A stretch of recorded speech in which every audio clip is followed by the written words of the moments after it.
Welcome to Happily Ever Aftermath. The podcast where we discuss relationships in movies and our relationships with them. I'm Polina Grunbaum. And I'm Diana Rojek Skonnord. Hello, Diana. Polina, when we came up with Hot August Nights, that was not me daring the universe to break my air conditioner. Oh, God, I know. Jesus. Yeah, that's a pun that just started hitting way too close to home. Yeah, we're like, heat wave fires your broken air conditioner. Two times broken. Right. I don't have air conditioning. Brag. That's awful. Well, granted, it's a little cooler here, but still. Yeah. Yeah, I am sorry that you are in you're experiencing hot August nights and days. Right.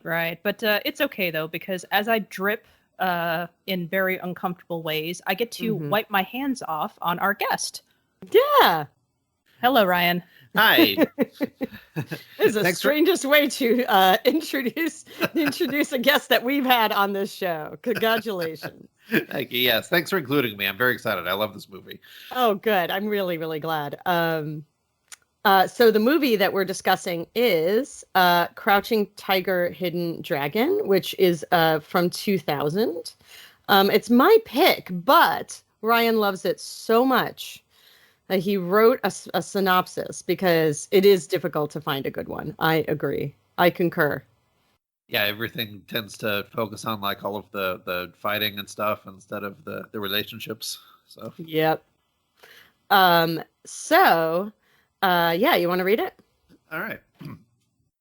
In a mythical vision of 19th century China, Li Mubai, played by Chow Yun Fat, is a renowned warrior who is retiring from his itinerant lifestyle. This raises the question of his relationship to fellow warrior Shu Lian, played by Michelle Yeoh, who have long harbored feelings for each other, but remain distant out of respect for Shu Lian's dead fiancé.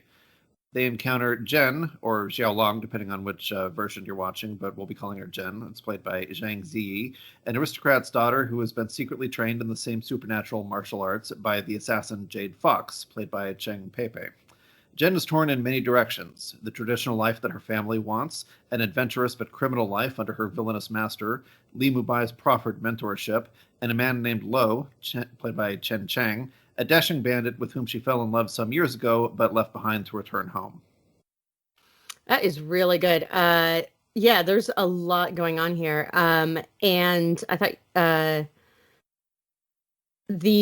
all of this action, all these sort of people and forces are brought together by a legendary sword. This 400-year-old sword that cuts right through other weapons. Yeah, it's incredible. I can't we definitely need it in the Space Force, I think. But it's called the Green Destiny. So yeah. So I picked this movie and I saw it in the theater. I think I've seen it since, just on random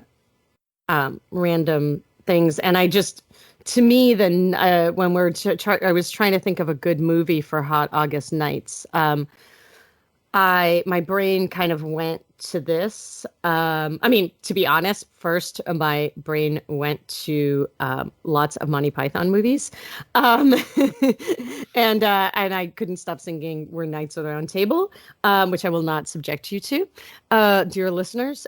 But then it also went to Lion in Winter. But man, that is a dark love story. Not to mention it's hot August nights, so yeah. Winter. Nope. Yeah, that was the other thing, is it just didn't really fit the mood. But this movie kind of came up, and kind of how we're tying it to Nights is obviously it's very different than Robin Hood, but basically kind of the chivalry. Is it? No. His accent is never mind. Yeah, good. Actually, so I'm going to mention the accent in a little bit, but a lot of the thing that was like, to me, the fit is the whole like idea of the chivalry And the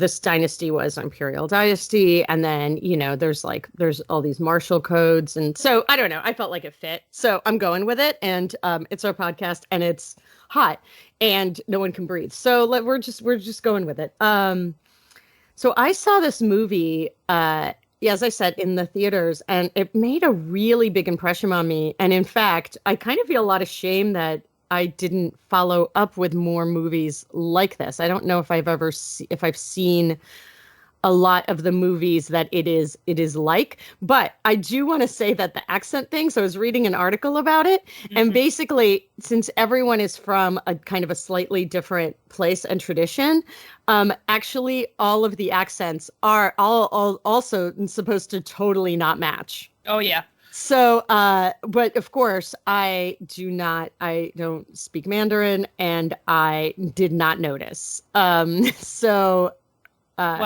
my Mandarin's a little bit rusty. And when I say rusty, I mean non-existent. So I also did not notice, but to those who did notice, our apologies for taking this in such a high regard. But I also had Robin Hood in a high regard. And by high regard, I mean, I didn't care. So yeah. It did not. Yeah, I only read about that later, and but it's still, there's so many movies that are really good but have terrible accents. So there we are. But that's the through line. Non-matching accents is the through line. Okay. Hot August Nights, apparently. Well, we'll have to rename it Bad Accent Nights. Yeah. August? Bad Accent August? I don't know. Bad Accent August, anyway. The point is... Yes. Pointy sword. Go on. Pointy sword. So I saw this movie in 2000, and so that was 20 years ago. So I was an adult. So it's definitely falls into that. It's not a movie I saw as a teenager. I just thought the movie, the visuals of it, before then, I think, and I was really caught up in the romance of this movie when I saw it. I mean, it was obviously also just visually incredible. The choreography, the fight choreography is amazing, if that's what you call it. I don't know, obviously. This is not a movie genre I have a ton of experience with. And, but the, that sort of quality of it, and that's sort of I think also I was at a point in my life where I was 27, and I think that there's I was sort of at this weird how did I get here kind of feeling. So a lot of Jen's kind of trying to figure out what a good life looks like, really resonated with me. But I think mostly there's so much of the relationship between Li Mubai and Yuxi Lian, which I'm so sorry, I probably am butchering all of these names, just adding to bad accent, August. Appallingly accented August. Diana's shaking her head just stop, please. Just stop trying. And that was, I've since seen it, maybe not in the theater, but just in little bits and pieces. But anyway, that is my experience with it. How about you guys? So I have a very specific attachment to this movie, in that it came out 2000, so I was 17, and it was the first time that I had ever been movie hopping. And what was interesting at the time is that I'm a rule-abiding kind of person, and so it was awkward. But at the same time, yeah, okay, guys, whatever it is that we're doing, sure. So we purchased tickets to Miss Congeniality, and then we were all left. It was a big group, and we were left to our own devices. And so when we left, I'm just like, well, I want to see Finding Forrester, and I was with my best friend Erin, and we were just like, cool, but it wasn't going to get started for a little while. So Crouching Tiger, Hidden Dragon, at this time in my teenage years, I had a subscription to Entertainment Weekly. I'm like, I've heard really good things about this movie. Why don't we just give it a shot? It's getting started, so we can get started, and then maybe after the however much time we needed before we needed to go into the next movie, we could just do it. And I didn't let us leave. So I'm like, no, what the? I don't know. No, we're staying here. And Erin was kind enough to do that. And I remember afterwards, she was very pleased because technically our theater teacher, I was in beginning and she was in advanced at the time. And she was just really excited that she got to see a movie before he did, because he was a big, cinephile. And she's like, oh my God, I got to see this like critical movie before he did. So I'm just like, high five, I helped. And to this date, I am upset that I don't have the stub for that movie. I got to see if I still have Miss Congeniality.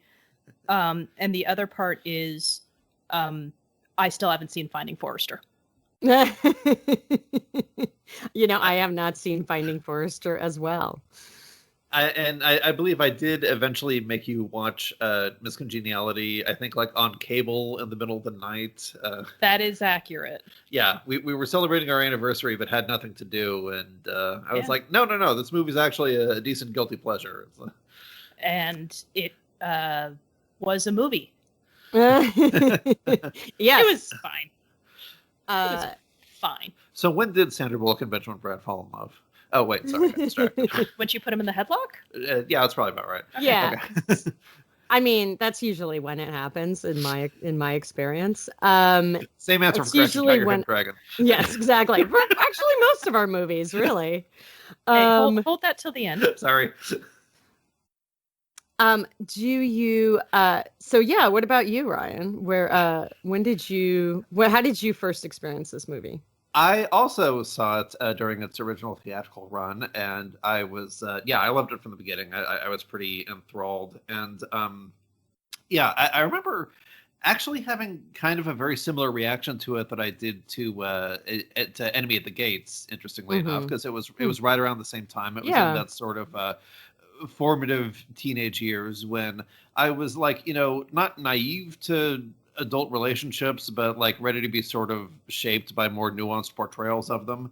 And the romantic subplot in this movie, if you can even call it a subplot, occupies this like really interesting middle ground where it's like it's not what the entire movie's about. You wouldn't call this like a movie in the romance genre, but it is really like anchoring the story and providing its emotional core, and not just being some sort of like love interest afterthought. It occurred to me that the movie is kind of James Cameron-esque in that way. He and I have disagreements about James Cameron and his romantic movies. Yes, yeah. I think I might share some of those. So you have an opinion about Terminator? Okay, we'll talk offline. Yeah.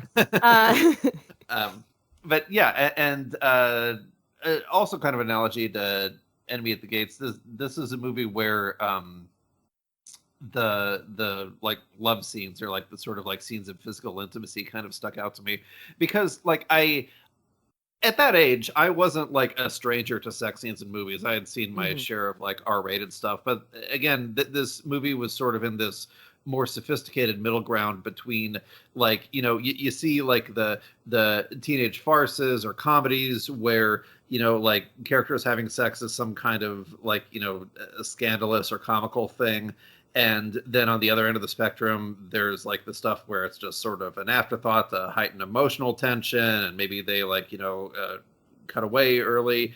And this is a movie that like the love scenes between Jen and Lo are like pretty, the camera just like eats it up, and it's actually kind of interesting that in hindsight how much of how much sort of like DNA this movie has in common with like Brokeback Mountain, where it had only a short tenure as Ang Lee's sort of like most notable work. And it's like, oh yeah, it's kind of not a surprise. This is a director who can like do really emotionally powerful things, showing characters being intimate with one another. And yeah, at the time when I was, a not a naive movie viewer. I wasn't like scandalized or anything, but like it was sort of, I remember it being sort of an arresting experience, just feeling all of like the emotional weight with these characters' sexuality. If that's if I did an okay job explaining that. Yeah. I think, and I think also it's funny. I kind of forgot in a weird way about those scenes, which is, I know, ironic because it's kind of, I'm usually the one who's like sex scene, but I think that like a lot of Ang Lee movies, they're the sort of sexual, I don't want to say sexual tension makes it sound so like, I don't know. Sounds Generic. so sort of generic. Yeah. But like between, Li Mubai and Yu Len, who are the older couple in this, their sort of lack of, their love is sort of, their love is more forbidden, and they've always had to kind of control it. And you really see that they're with the way they are, with the way they're physical with each other, it also has this power. And I think I got that. It's funny. I actually think that the love stories, the relationships between all these people, including the villain Jade Fox, like that relationship, which I completely, which I remember I think I remember the first time, like really thinking that was fascinating, but this time Jade I think Fox's I was relationship with whom? with Jen, Yeah. Jen, and actually Master Lee as well, like this idea that, like, I mean, more him also as a representation of kind of everything that she feels that she feels betrayed by, is like crazy. I mean, powerful. Like all of these relationships really drive the plot forward and are key to it. There's so many places where basically everyone could just like if the Green Destiny sort of anchors this story, right? Or is not the anchor, but is the through line. Like basically that's what starts all the action and sets into motion all these things. The desire to get it back, like that could have been dispensed with like so many times. You know what I mean? There's so many moments where, like, I mean, not so many, but there's a few places, and it's like it's the relationships that actually kind of keep these problems from these, the sort of basic problem that needs to be solved could be solved. But it's like the complication between, like, basically the way that the sort of interplay between Jen and Li Mubai, and the relationship between Yu Len and Jen. It's also super, like, it's not just the romantic relationships, it's also the friendships and the mentorships. Mm-hmm. Yeah. In fact, this is something I was reflecting on after I watched this, how many of those themes kind of resonate between the more like conflict-driven plot part of the movie and the more emotional relationship-driven side of the movie. Mm-hmm. And there's this theme that runs through it that's reflected in the title, which is this I understand to be this like a old-fashioned Chinese idiom about hiding one's strength and mm-hmm. that kind of like that's kind of what's causing Jen all this misery, that she has this power and talent, and she's trying to hide in plain sight. And it occurred to me that maps really cleanly onto Li Mubai's problem, where mm-hmm. hiding his feelings for Shulian, and like you were saying, it is one of those plots that, you know, in lesser hands might have been very cliched, the you know, romantic cliche where like everything would be fine if people would just spit out their feelings, but they don't do it. Right. But clearly there's a lot of, you know, significance to that, and we can see these parallels in, you know, people keeping secrets and keeping things close to the vest. And well, no, it's just that Ang Lee has a kind of a master of this kind of thing. If you look at his other works like Sense and Sensibility, where there's people's place in, you know, the structure of class and, or, you know, other aspects of it. There's he also made this other movie called The Ice Storm. That was supposed to be about like 1970s kind of, you know, there was it's some like 1970s suburbia. Yeah. So it's all of these dysfunctional relationships that people are just trying to, you know, work their way through it. So what's interesting is that I want to say he did a movie called The Wedding Banquet, and that was that actually was shown to me in a history class. So it's like I was familiar with Ang Lee beforehand, thanks to being introduced to that with that movie. And I'm just like, interesting. I was going to say, like, he's really versatile because you've got Crouching Tiger, Hidden Dragon, you think action movie. You've got Brokeback Mountain, which you know, see as just, you know, a love story. But, you know, you got Sense and Sensibility, that they all feel different, but they have the same core, which is kind of fascinating. Yeah. And he also, I don't know if you saw Eat, Drink, Man, Woman. I don't think, I have not. That was incredible. I will say that I saw the Hulk, and that did not fit into the... I think he does. I mean, this definitely, he's definitely really, you know, his entire, I saw The Wedding Banquet too, and I loved it. And I just felt like, his genre is really kind of all over the place, but there does seem to be this, there does seem to be a lot of this, like, the difference between what you should do and what you want to do. Because, like, I think that in a way, the, you know, like Xulan, and before she realizes, you know, what Jen Yu's hiding, which is this, like, that she's been training in martial arts for her whole, you know, formative life, I guess, that basically, like, you know, she looks at Yushulan, and Jen looks at Yushulan's like, oh, you're you know, like, oh, you lead this life that I keep reading about, right? And you find out she's not just reading about it. She's kind of, you know, dipping her toe in that water. And you are like, but basically she's like, no, this is actually a really hard life. Like, this isn't all, there's a lot between the, you know, the kind of the, like, exciting battles, you know, there's a lot of, like, physical deprivation. There's just a sense that you have no, you know, there's people lost. There's a sense that you have no, you know, you don't know what your future holds. Plus, all the battles aren't exactly exciting. I mean, hey, I got to live. Hooray. Yeah.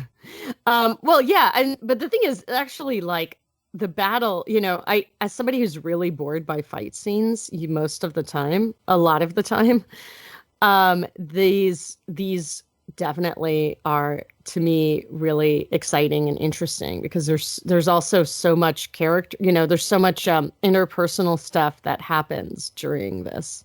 And this idea that people can fly is, like, the most attractive idea in the world. I love it. That you can be trained to, like, literally fly.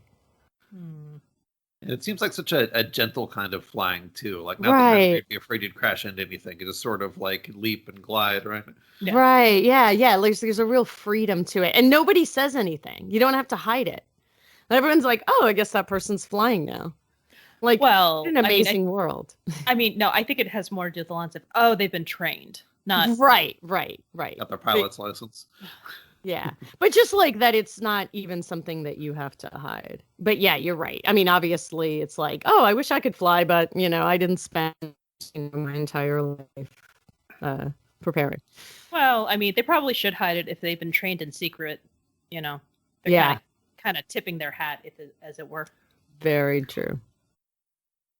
I had some thoughts about the thematic through lines that we're talking about that kind of have to do with the ending, if you don't mind kind of jumping around in the story. Yeah. Well, if they can jump in the movie, you can jump in the Yeah, sure. podcast. Yeah, spoilers. Good For, point.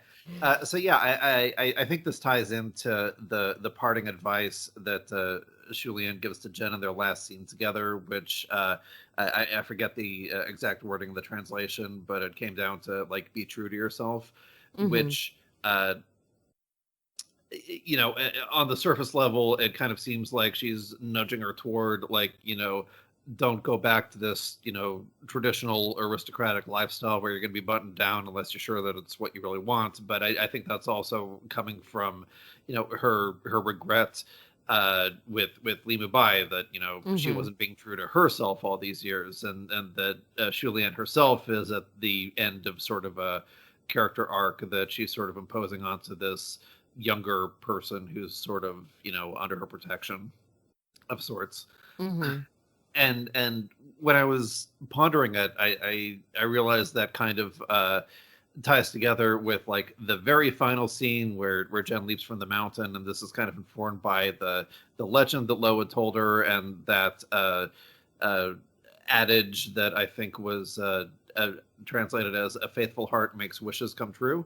And I got down this rabbit hole about that because it seemed like this very loaded phrase, and I was looking up all these like different variations on the translation, because it's like it can be like makes dreams come true versus makes wishes come true. And I got a bit hung up on that word faithful too, because I was like, that can be a very like sort of overloaded word in English, and I was trying to figure out like, do they mean faithful in like sort of a spiritual sense, which according to like what little information I could come up with, having no knowledge of the Mandarin language, it mostly leaned toward yes. I think like Google Translate, I got a hold of like the original Chinese text and like copy pasted it, and that came through as like a pious heart. So I think that does kind of support the theory that it's more of like a spiritual connotation, and just like having faith that like leaping from the mountain is what you're supposed to do.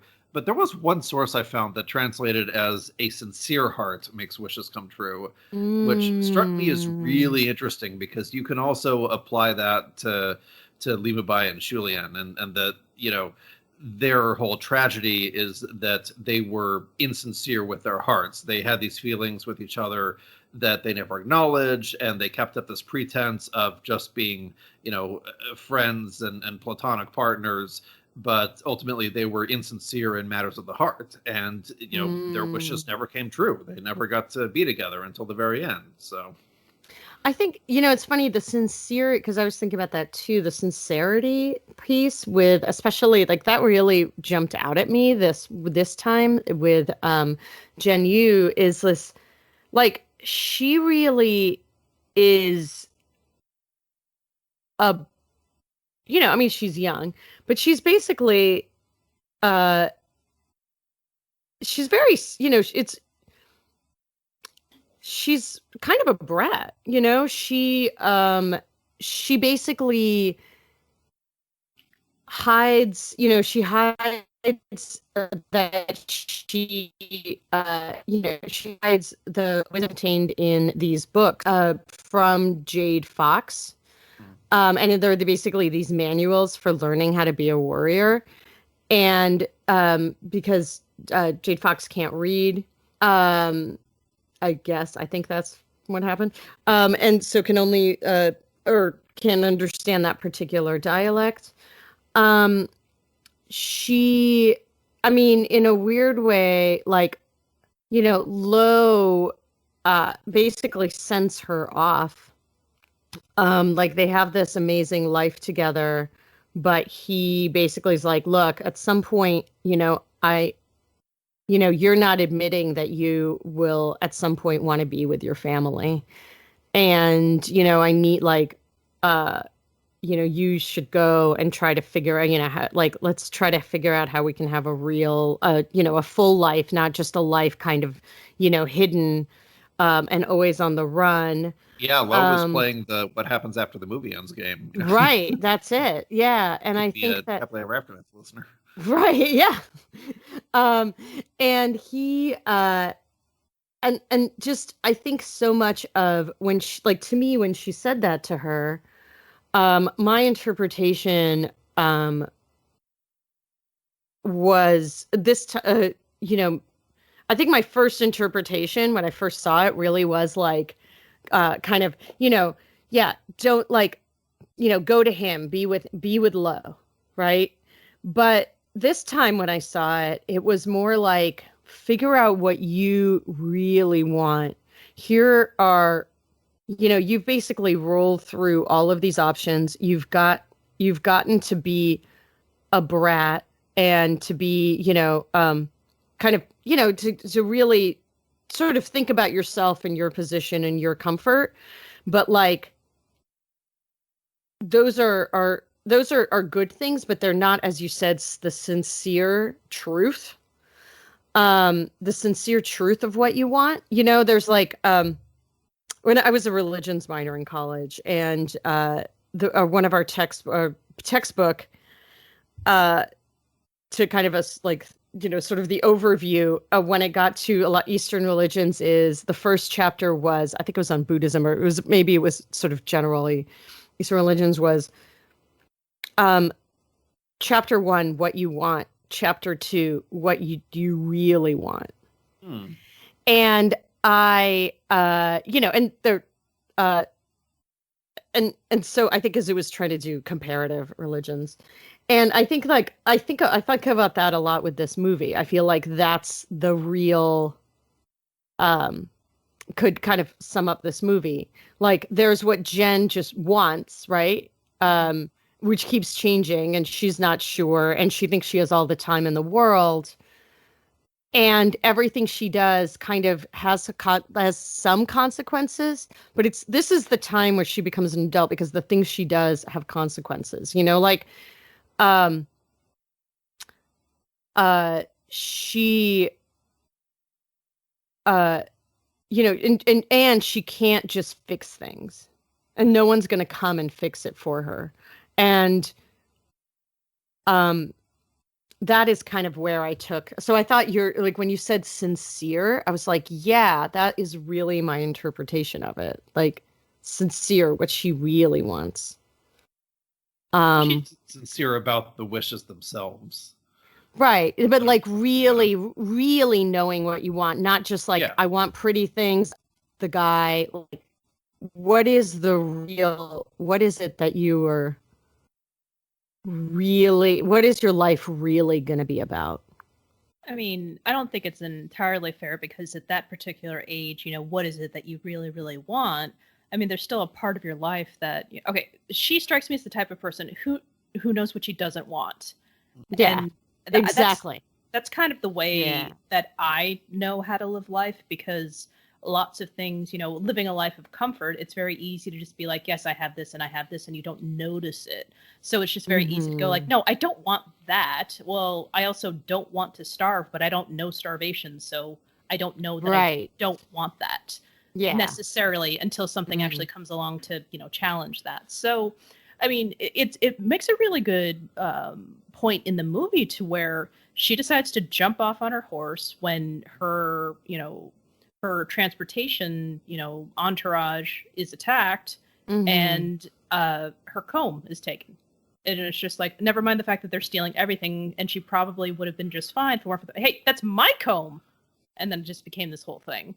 Right. So, yeah, it's a point of pride. And also probably one of the first chances she's ever had to use all of these martial skills in like an actual conflict. So right. And she gets to she's, and also she gets to escape, and she actually gets to, like, she's alone probably for the first time in a very long time, and this is what she chooses to do with that.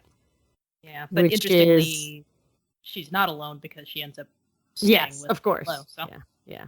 But I mean, like, in that moment, this is the first choice she kind of gets to make completely on her own. And the whole reason she wound up at Lo's mercy was because she charged off into the desert with no like water or provisions. I mean, she was like Right. holding up fine, fighting everyone off single-handed, but ultimately, yeah.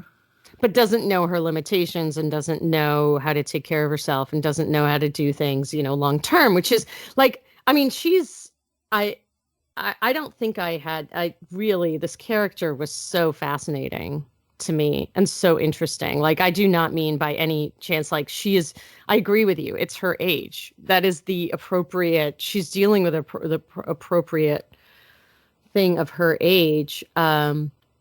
While simultaneously being forced into the adult ritual of being married off for political and, career advantages for her family.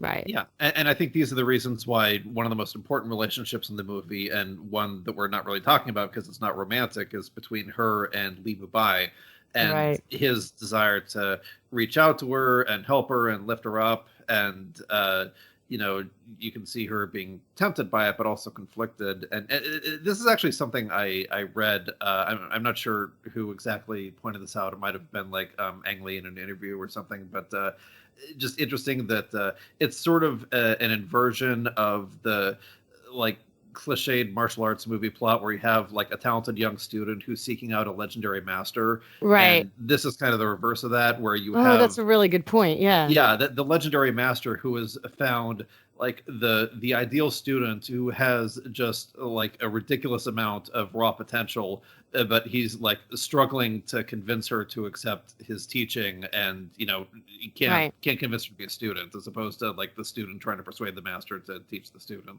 Yeah, and also she's just like, no, this opportunity to get everything I want, no, I want it my way. Right, exactly. Well, and and I think also the part that we're also, I mean, we kind of I mentioned it, but I think that also plays into it, is like, it's not like to him, his request is pure. Mm-hmm. Yeah. Or he's like, and this thing of being to him, this is the only way, that you basically subvert your desires in the for the greater good. And so much of it is about self-control. And for her, what she knows about this school, or this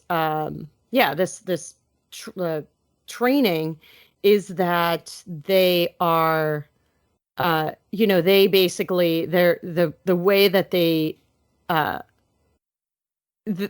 the way that they basically use women, like, for lack of a better word, it's like this. So they're like, this is an amazing opportunity, but to her, it's not pure. It's actually quite complicated, and it has so much of I mean, she's grown up with Jade Fox, like basically having this experience of, I go into this, and I go into this place, and basically they're like, I don't want to teach you anything, but I'm happy to have sex with you, right? Like, I'm happy to have you be a lover and give me, some of what I want, but the thing that you really want, I won't give you in return. And so, and this is something I think that, like, I don't, so she would have to, it's another thing where she would basically have to subvert herself, right? Because he's always like, that's like the first step that he's saying. He's like, you have all this hubris, basically. Like, you will need to not subvert yourself, but like, you will have to give up yourself, like your self, and submit to a master. Yeah, I agree. I think that Li Mubai is doing what a good teacher would do and kind of trying to simplify it, but maybe he's not seeing that, for Jen, it's not so simple, because she has this pre-existing distrust that's been given to her from Jade Fox. And, that like letting go of that mistrust is not as easy as he's guessing. Is that kind of what you're saying? Yeah, exactly. And also that, when she's trying to figure out what she really wants is freedom. Right. And so is this going to give her that freedom? Or that's one of the things she wants. And maybe the most, is independence, basically. So I think she's not convinced that being like subsumed into this kind of warrior class and into this teaching is the way she's going to get there. Well, it's better than the other option she has, which is get married off or run away again. Or she has a lot of, weirdly has a lot of options. None of them good. Yeah. None of them perfect. None of them yeah, perfect. And in fact, and there was that really interesting dialogue about 2/3 of the way through between Jen and Shulian, where Shulian was trying to explain, this isn't a dichotomy. That, Shulian, for example, is this, she's a woman, but, she is openly martial artist, and she runs her own, a security company for guarding caravans, and she's perfectly respected and has this place in society. And I think she even says to Jen, hey, maybe this isn't what your father wanted, but having a master martial artist as a daughter is, can have its own kind of social cachet to it. So. Right. But she's going to have to make it work within that social class. Yeah. I think she's also saying it's so it's not, it's not a binary, but it's also not just it's not just oh, I'm just going to go off and just have adventures. It's she had to build a business, build respect, etc. Yeah, it's you can have a mature adult version of this, but it is interesting that it's this is not a completely repressive society where a woman existing like this is just totally out of the question. It's no, it's not. It's not as simple as that, but nonetheless, she still has to grow up. Mm-hmm. Yeah, I would say so. Yeah. Yeah. All right. So, with the relationships being kind of, you had mentioned a few of them, and in fact, this movie has a little bit of a, Much Ado About Nothing scenario where you have the older couple with the more mature, but at the same time different frustrating elements to them, while that have a backstory that we didn't get to see versus the the young love story played out in full in the whole context of the movie. So. Polina, with you deciding this, and your experience with it and the romance of it, is there a particular couple that you kind of, latched on to or specifically wanted to, talk about? I think we should cover both. But actually the two kind of more driving love stories. So, maybe, Jinyu and Lo might be, and then Shulen and Mubai. Okay, why don't we start with Beatrice and Benedict then? Okay, great. So the younger couple, I think that they clearly they fall in love. Essentially, it's at first, it's a weird thing because basically he does kidnap her, right? She goes after him. And then at some point he, then he basically rescues her, or she comes after him about, they have these kind of, they're clearly well matched in terms of, basically prowess. But he knows how to survive in the desert. So he has something over her, and he sort of, I think, doesn't, a lot of his sort of need to kind of imprison her at first really has to do with, one, he can't really have her death on his conscience.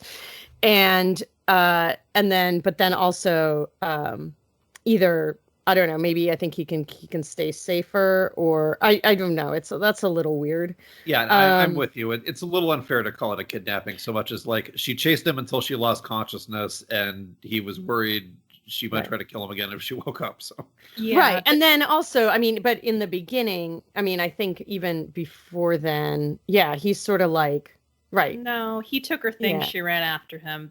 Okay, so when Ryan kind of made his small noise about the word kidnapping, I'm like, okay, honey, let me handle this because it's not. I said this might be a not male a great thing. word. I was about to say it's not a great word.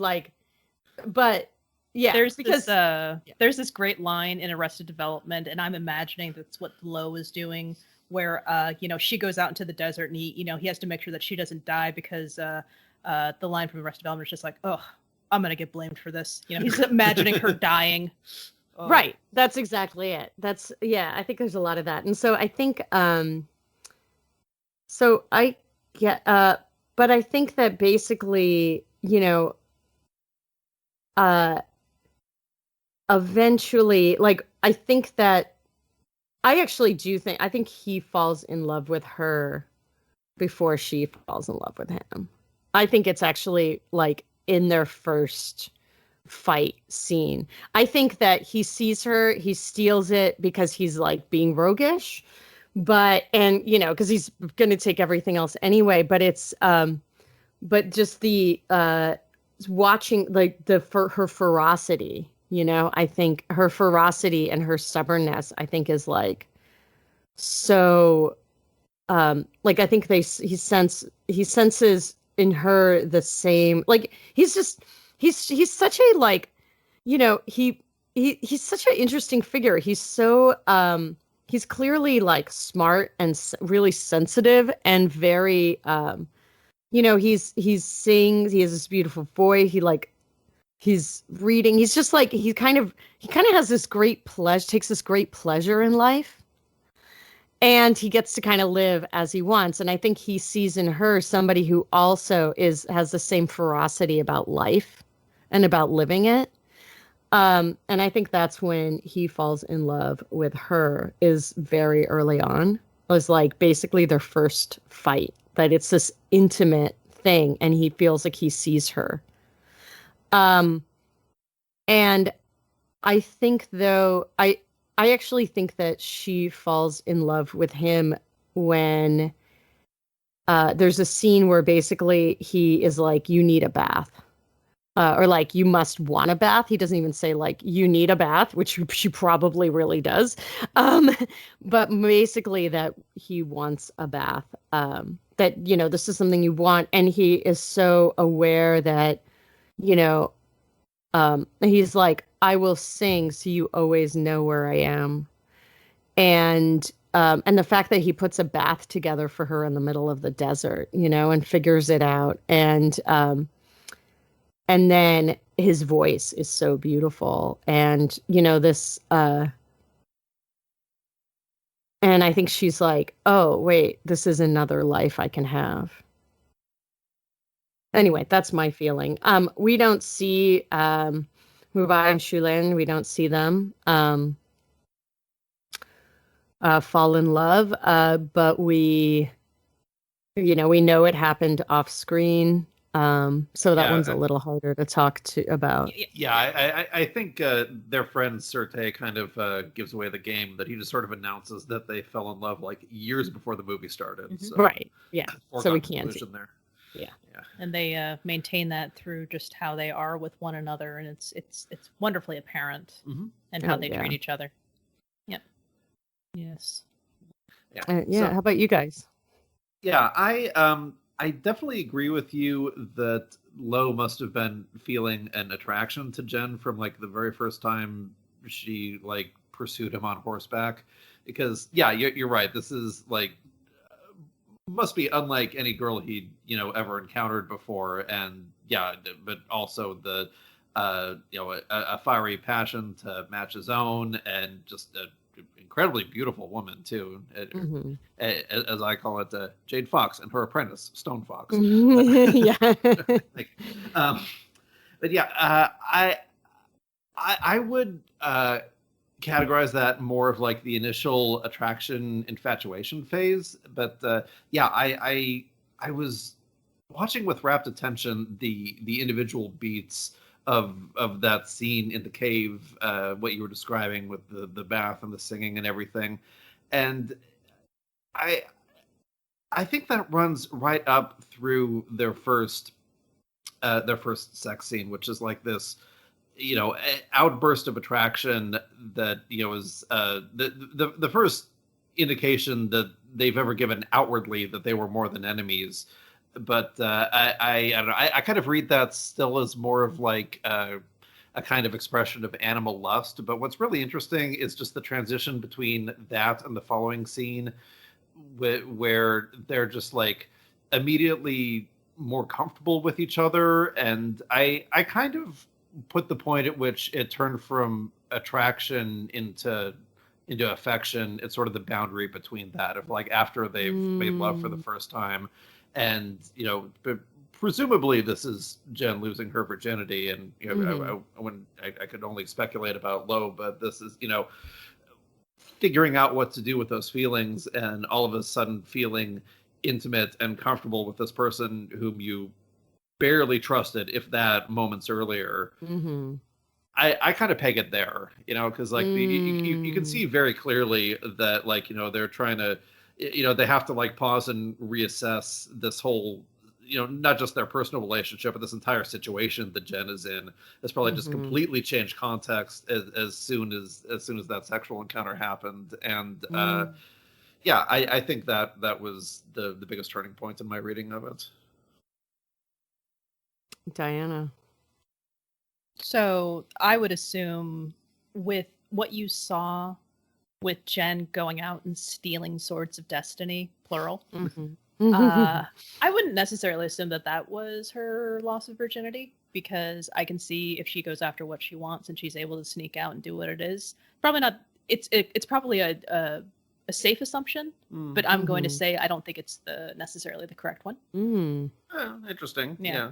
But makes sense. I know. I was wondering that too. How does? It's an interesting point. I mean, in my purity brain, of course she was, and he was too, because he's not a rapist. Like he told her. Yeah. He told her he wasn't going to, so therefore that's who he is. But in all fairness, I mean, what you're assuming that his other. I guess I wouldn't have assumed that his other conquests would have been by force, but. Oh no! In my purity brain, he never had other conquest. He never had anything because he was pure for her, like she was pure for him. Yeah, and their love is pure. No, I didn't say their love was pure. Just their first time smushings. I don't really know what the social norms would be in that era of China, anyway. So, and how accurate this movie is to any of that.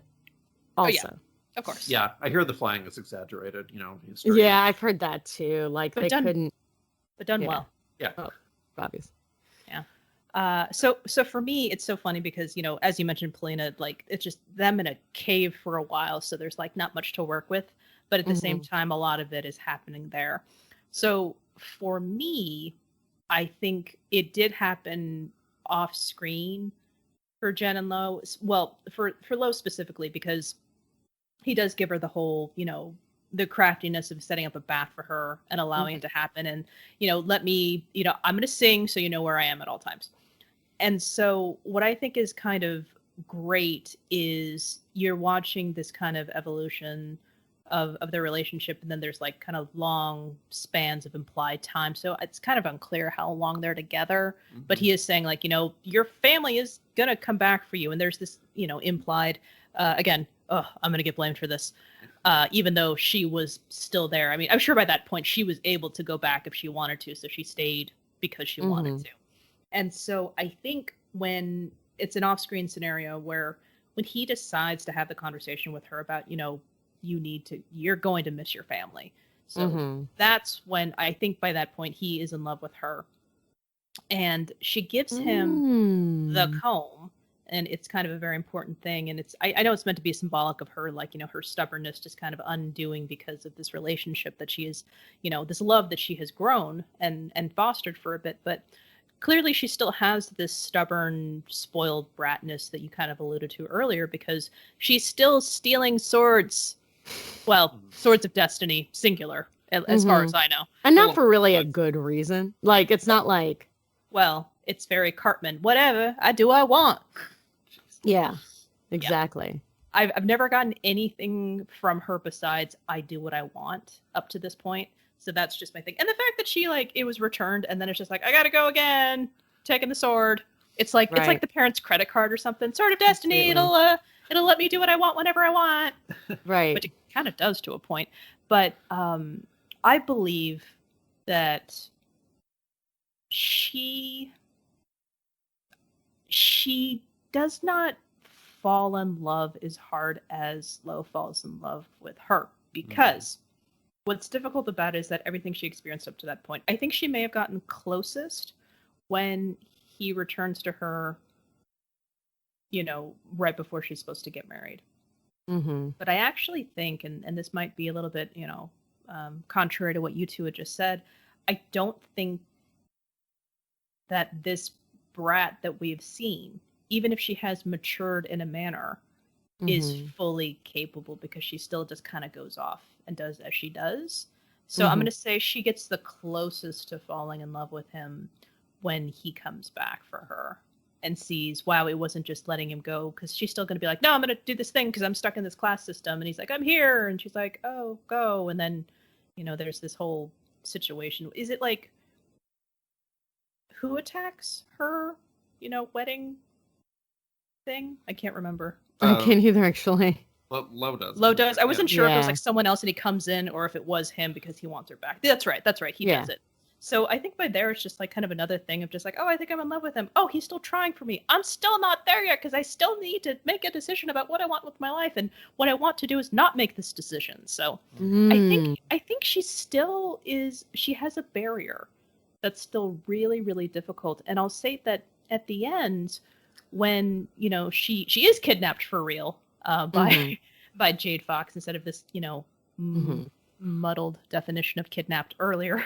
I think she sees a bunch of, circumstances and watching people, die because of her actions. And I think she still doesn't get it, and still doesn't have enough of an attachment to there. So I think she has this like love wall that she can only get as far as love can be, but only her messed up definition of it. And I'll say it's when he comes back for her, she's like, oh my God, someone did something for me. And I suppose it's because they're not getting paid by my rich family. So hooray. I think this is real. Maybe. I think, and it's interesting, like, when he goes away, I think so, like, the reason that he's like, I want to make something of myself.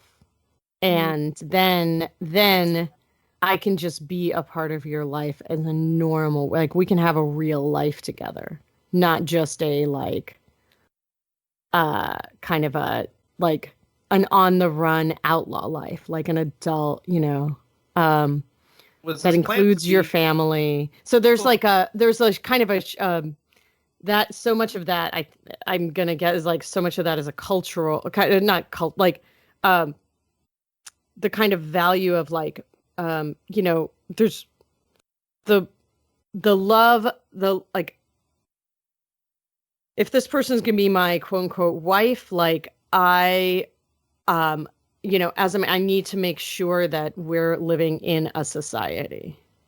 So I was a bit unclear on what his plan was. But was the plan to become like a successful, respected bandit?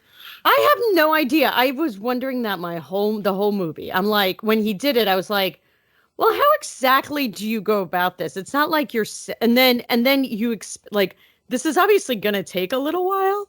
Like, yeah, that also I found confounding and strange. And obviously he changes his mind because he's like, oh wait, that was crazy. He might have just been impatient. Yeah. Or maybe he was successful. And he just didn't tell her about it. That's the other thing. Yeah, we or didn't it was really because get she was a about to chance. get married, right? Yeah. It was his But, last like, chance. Yeah, what did he think was gonna I don't know. Anyway, that like I think it was meant to be a little more powerful than it ended up. I ended up interpreting it as, like, just not interpreting it as, but like as it felt to me. Like I was like, well, that's kind of ridiculous, as you said. Like, what's your plan for doing this? Like, how does one?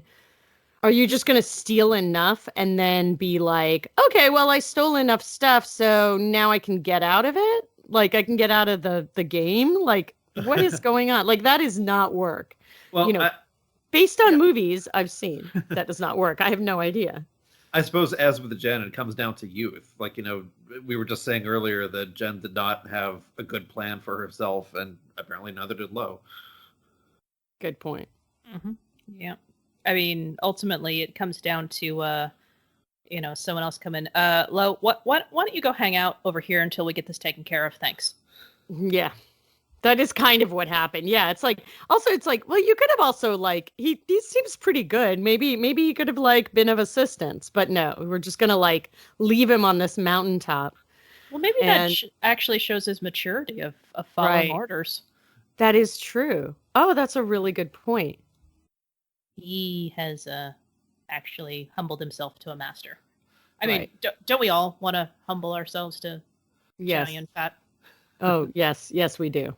I certainly do. So yeah. This proves a little awkward, Polina.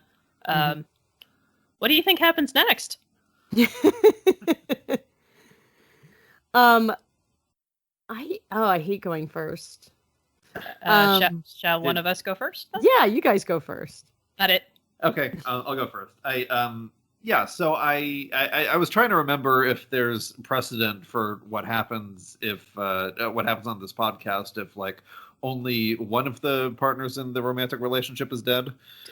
When was the last time that happened? Oh, shoot. I'm going to look up our back catalog while you continue. All right. So I do have a thought about what happens to Shu Lian in the aftermath of Li Mubai's death. And this goes back to what I was emphasizing about her parting advice to Jen about being true to herself and how the subtext is that's really a summation of Shu Lian's character arc, that she's giving advice that she just recently kind of like learned a lesson herself. Moulin Rouge. Oh, sure. Okay. There we go. Oh, and the way I ended Enemy at the Gates. Right. Oh, Clueless. Oh, wait, no, never mind. Yeah. So I'm definitely thinking that she's going to be mourning Li Mubai for a long time. But life is going to go on, and she is still in this respected position of leading this company of caravan guards and people who look up to her and depend on her. And she's going to continue living her life, and sooner or later another opportunity for happiness is going to come along. She'll meet another man, and when that does happen, she'll have been shaped by her experience to handle it differently. Not feel this reflexive need to bury her feelings, and that could progress into a much happier but less romantic in several senses of the word relationship. It's nothing that you would make a movie about, and I guess maybe the tragic part is that like the great romance of her life is already in the past and ended tragically. But this is still a person who has plenty of good years left to find love. But I do think that because of that contrast, her life is never really going to be so much about a marriage or a romantic partnership as being defined by her commercial life with this business and all these men who depend on her, and I think that's more her defining achievement. And also to that end, I'm thinking probably no kids, especially considering she would probably be a bit older by the time she's ready to move on anyway. I don't know exactly what would be norms in that society for well, also life. It is a world where people fly, so it's really hard to like figure out like if reproductive issues are also similarly fluid. Sorry, I wasn't paying attention because Heathers and and does Casper count? Oh, geez. Casper, kind of. Yes. Yeah. Yes. I think Casper counts. Okay, I'm so sorry. The important thing is that my answer is different than yours, and that's all that matters. Li Mubai's ghost, and this was discussed in the movie, so floating by Shu Lian's side, if he's to be believed. That is true. Do they do pottery? Traditional Chinese pottery, yes. Yes. Terracotta. Well done. All right. Wow. Do you want me to move on to Jen now, or should we do a round on the first relationship? Move on to Jen. I think it's fun to. Yeah. All right. So I'll pay attention this time. The phone is now down. this being a world in which people fly, I was pondering that last shot where she's left off the mountain and she's floating off into the forest. And, rationally speaking, we have to acknowledge that, like, there's no reason she wouldn't, like, coast to a gentle halt on the floor of the woods, and would then have to kind of figure out what to do after this dramatic gesture, as it would probably be a bit of an anticlimax. And if you're trying to interpret, like, the legend of the boy who leapt from the mountain, I believe what Lo said was, like, he did it out of a wish for his parents to recover from this fatal illness, and the boy floated away never to be seen again, saying, like, he didn't die, he just sort of disappeared, and his wish was granted, his parents recovered their health. Almost implying, like, this is sort of a sacrifice of the self in order to get what you wanted. But the wish that Jen had made was to be together with Lo in the desert again, so that's kind of mutually exclusive. Like, there's no way for both halves of that legend to come true. She can't vanish and get her wish. That's like the ultimate in her brattiness. I wish for 1,000 wishes. Yeah, so I'm envisioning, like, her metaphorical gesture ends anticlimactically with her landing gently on the forest floor, and then I'm almost envisioning something like the ending to The Graduate, where reality sets in, and this impetuous young person whose dramatic gesture is over has to sort of decide, like, what happens next.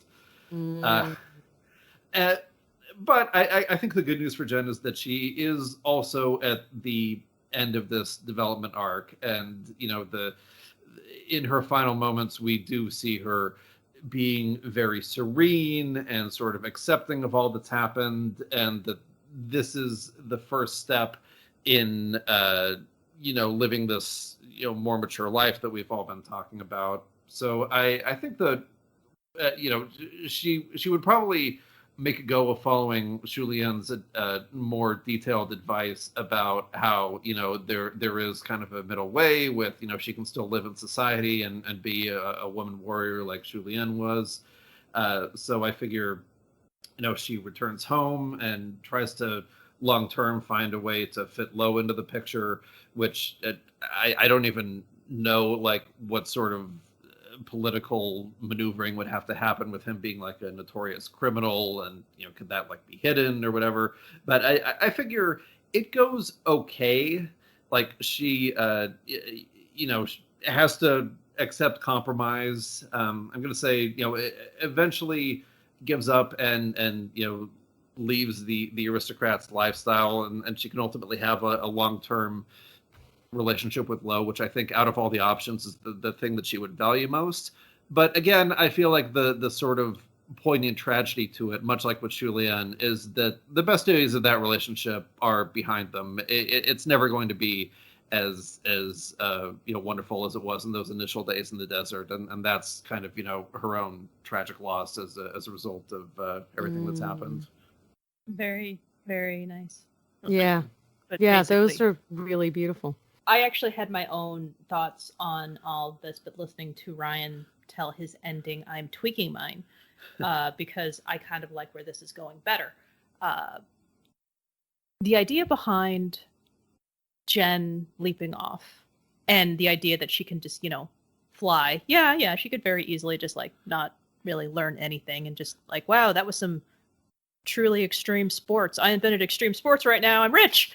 But that's not really how it works, because she's the only one who could fly, and the endeavor is a disaster because no one else can fly like she can. No, okay. The point is that I don't have a point, but I was really irritated the first time I saw this movie, and I'm just like, that's the ending. I don't like this ending because I didn't really understand it, so I became very irritated by it. But knowing a little bit more, you're not the only one. Well, again, I was not really paying attention to all the other things that were happening, and so this legend of leaping off, a leap of faith or a leap of sincerity. I don't know, what was it that you said earlier? So I think what is going to happen is that she's not leaping off for the sake of I want to. I mean, does she actually say out loud what she wants? She says make a wish to Lo, and he's the one who says I wish. He's the one who does. Okay, because if she actually said it out loud, it's totally going to blow blow open my actually I can always work around it. Okay. So she leaps off, and what she actually does is the idea behind it is that she will disappear, never to be seen again, and her wish will come true. And what will happen is that her wish will come true because her wish is for actually time where Jade Fox was denied from the master does not happen. And instead, that bitterness is never culminated into Jade Fox's character. So Jade Fox never has this reason to find an apprentice and have all of this anger.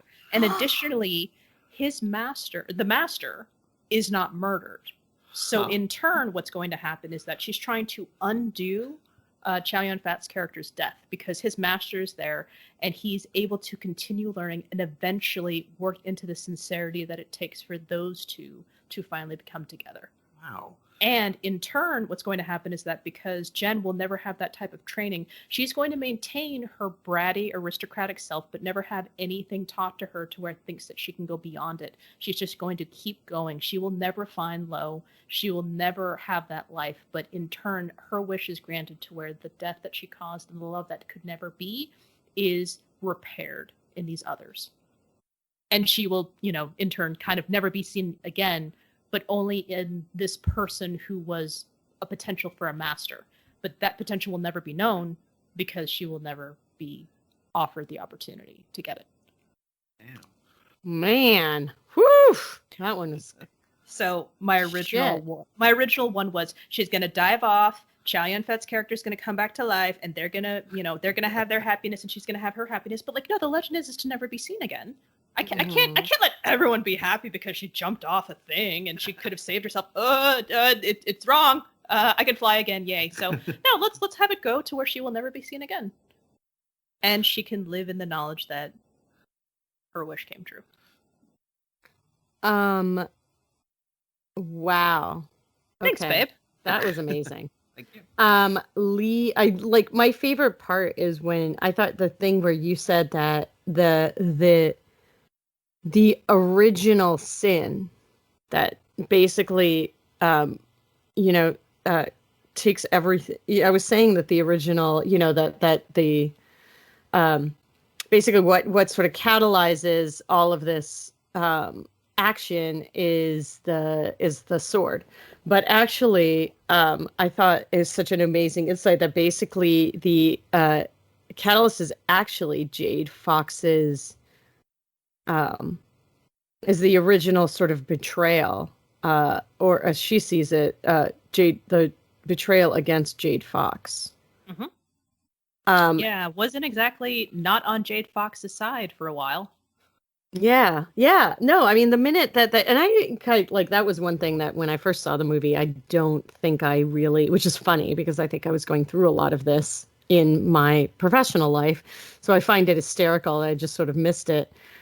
Wait, you had a lot of murderous revenge happening in your... No, but just this idea of how do you get respect as a, woman in a profession and all that stuff. But anyway, but not as extremely, by no means. But I think that, that was really powerful. So what do you think happens to Shulin?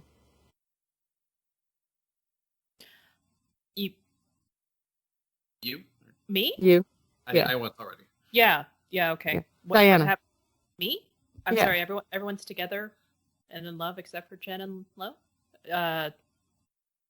No, just because Ryan talked about what happens to Shulin after. Oh, because she leaps, and the whole question is that everyone lives happily ever after. Yeah. So, except for that makes her. sense. Yeah. Right. Yeah. Got it. I'm sorry. It makes perfect a sense. child I just count or was something? I just was I don't know why. I was just wondering what kind of life they led, but I think you really covered it. So they're happy, and that's all we really need to know. That's all that's important. It's a life where they no longer deny that which they thought they had to. Right. And that's the most important part. Okay, awesome. So I guess, yeah, I don't, now I see this is what happened. I should have gone first because it's hard to follow that one. So I think that I have a different I think that Shulen doesn't. I think that she basically has learned from this that she should get what she wants, but I don't think it's actually going to be like one lifelong love. I think it's that she will kind of will have a series of relationships that sort of work with her itinerant lifestyle. And I think that she will and I think some of them will be some mentors that she, takes under her wing. I think some of them will be, I think they will be, meaningful to her. But I think that, for all time, she's had the one great love, and this shadow that she will find, happiness and joy and pleasure and comfort in others' arms. But that, that basically her ability to, that one true great love, basically he will always be with her. But I think that in reality, but I don't think she's gonna settle down with somebody or so I feel like the thing she's learned is I do need to get something that I want. But I don't think that what she wants is the one great love, because she's had that, right? And I think that these are people, like, I do think it's going to be, it's people she maintains a relationship with over time. I think that, she will die a hero, and, be mourned by many, as a great teacher, in the end. I think that's the part of her life that she's kind of in right now, or is entering into. I think that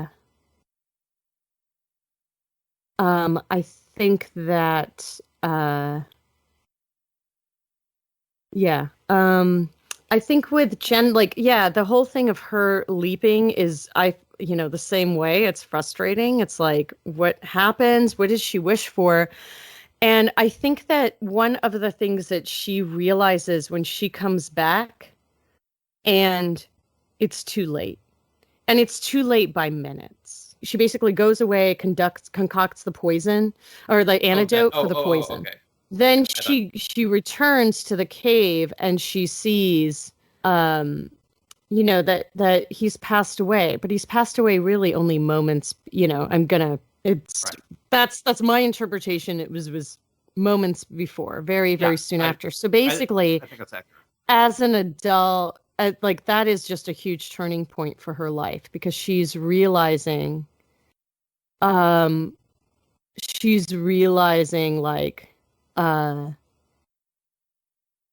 oh, I can't, I'm not this all-powerful being, that the decisions that I can make the best decisions, but, I'm sure I feel like when she's going to the mountain, I think she is going to be with Lo.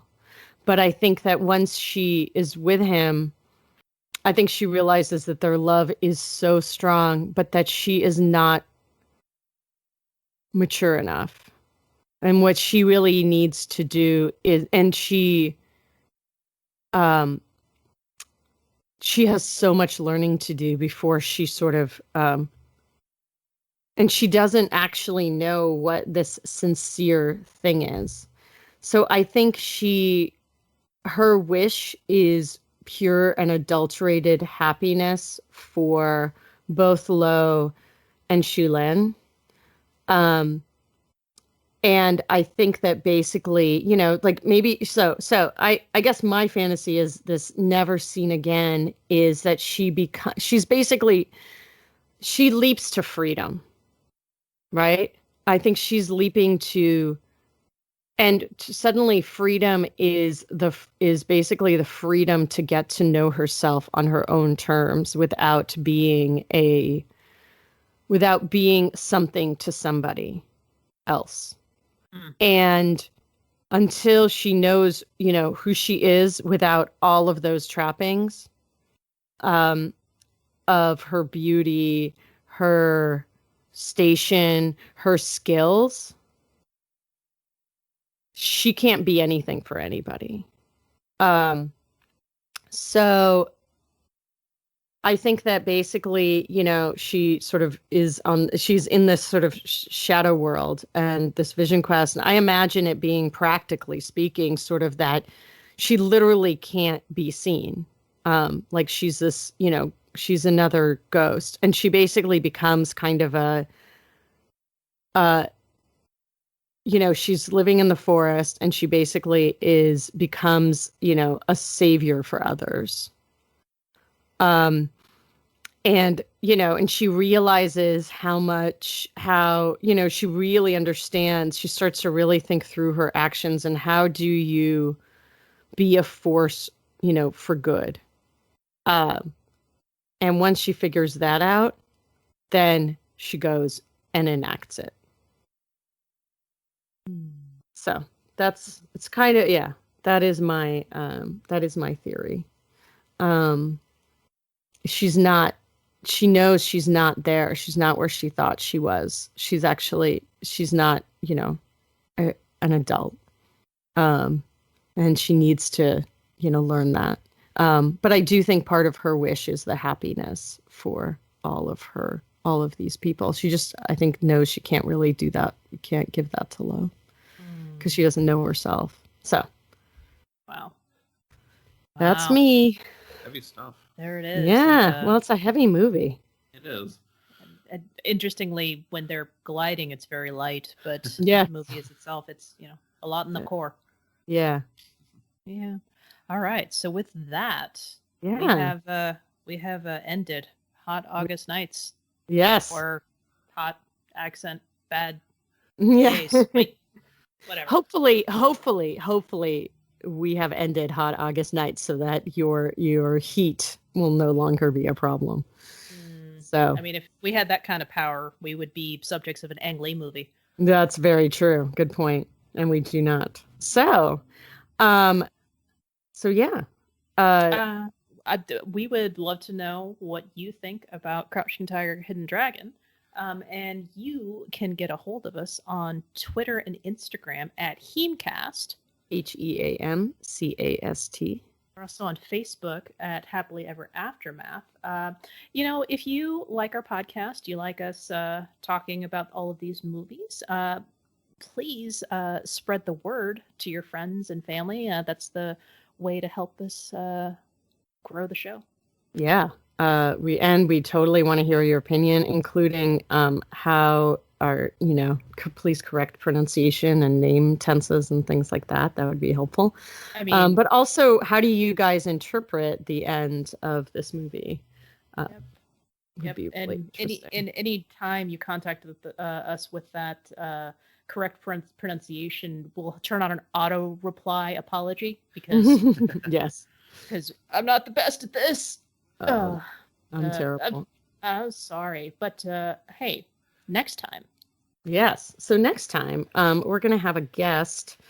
We're going to have my friend Paul, who is an amazing musician.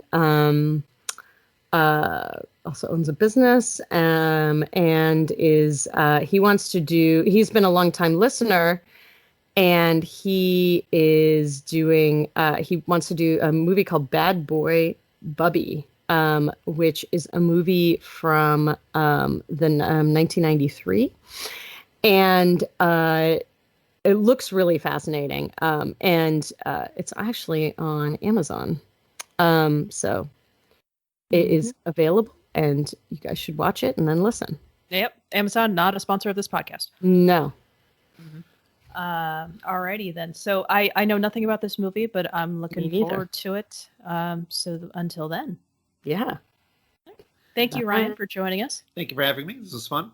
Oh, I'm glad. Yeah, it was great having you. It was really fun. Especially hearing everybody's like interpretation of that crazy ending. All right. Bye.